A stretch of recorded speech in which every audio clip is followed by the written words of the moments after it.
Hello అండి. ఇవాళ నేనైతే కాకరకాయ ఫ్రై అయితే చూపించబోతున్నాను. అస్సలు చేదు ఉండదండి. ఈ విధంగా అయితే ఒకసారి చేసుకొని చూడండి. ముందుగా అయితే కాకరకాయలను తీసుకొని దానిపైన ఉన్న చెక్క అంతా తీసేసి చూపిస్తున్న విధంగా అయితే చేసుకోవాలండి.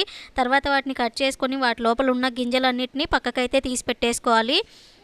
అవి ఉన్నా మనకి చేదనేది అయితే ఉంటుంది. టేస్ట్ కూడా అంత బాగుండదు. అవి తీసేసిన తర్వాత మొత్తం అన్నిటినీ సన్న సన్న ముక్కలుగా అయితే కట్ చేసుకోవాలండి.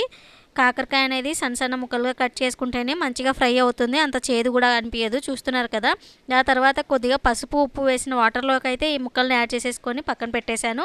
ఒక మిక్సీ జార్ తీసుకొని అందులోకి పప్పులు అలానే 2 వెల్లుల్లి, కొద్దిగా కారం, ఉప్పు, కొబ్బరి వేసేసి పౌడర్ చేసి పెట్టుకున్నాను.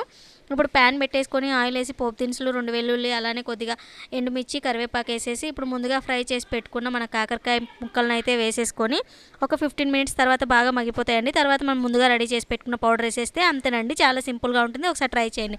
అలానే వీడియో నచ్చినట్లయితే